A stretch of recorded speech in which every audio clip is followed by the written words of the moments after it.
The main reason that people don't experience God, and when I say this, I don't say it judgmentally and like, you need to be doing this, because I hate it when Christian teachers and preachers do that. I say it mainly, I say it in a factual way, just like I say it in a logical way, right? To help you, to help me. How do I learn it? Because I lived it.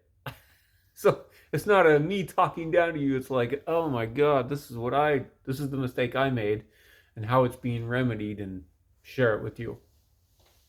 And of course, maybe you're a person who does experience God all the time. I never know who I'm talking to, right? I assume nothing. You assume nothing, you stay safe.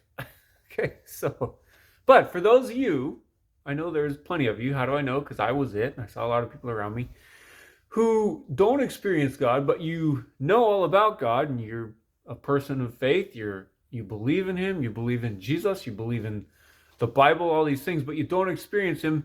Here is the number one reason why you don't. Okay, again, speaking from experience, there's no relationship with Him, and that's not a slam against you. It's just a logical thing, because think about it. If you had a relationship with God, you'd experience all the things of God. Just like if there's a person over there, let's call him Joe, right? You read all about Joe over here. Joe looks cool. Joe is, wow, he's so good at this. He's good at cooking. But, we sure would like to taste some of his food sometime, but we never do. We only read about it. He's good at telling stories, but we never actually heard them. We only get to read about the stories he told. It's kind of the same, but not really. You don't get to experience his spirit being right there with him in the room, right? This kind of thing. It's the same with Jesus. It's the same with Yahweh, Papa, our Father, their Spirit, the Holy Spirit, the Spirit of truth.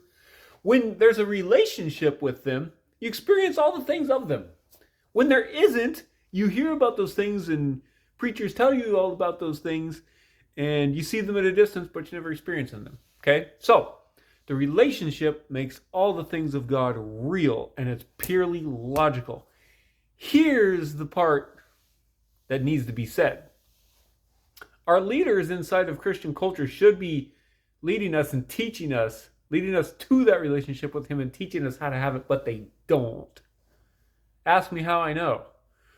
35 active years in Christian culture, 40 years total in Christian culture, 5 of those it wasn't active or sincere because I was a child, right? Hardly, like none of them, like 1 out of 1,000 maybe, actually lead you to relationship with Jesus, with Papa, Yahweh, Jehovah, our Father, with their Spirit of truth. But that's the point. That's the main thing that should be leading you, me, all of us too. Why? Because that's the first and greatest commandment. And in that, the first and second greatest commandments is the entire law and the prophets. And it's what He's after the most. He is love, and that's always what He's after, is love with every single one of us. You, me, Bob, Fred, Bill, Seth, McGillicuddy, everybody.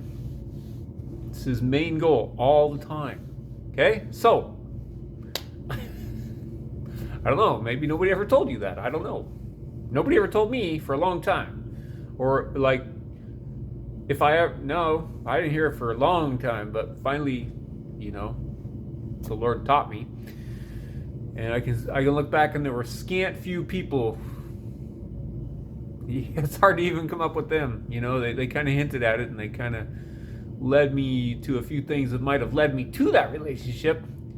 But because they just didn't come right out and say, hey, you need to know Jesus most of all. You need to know God most of all. I missed it for most of those 30 years. I hope something different for you and for me from now on, for all of us.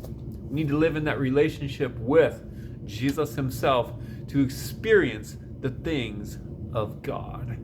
Thank you, and have a nice day.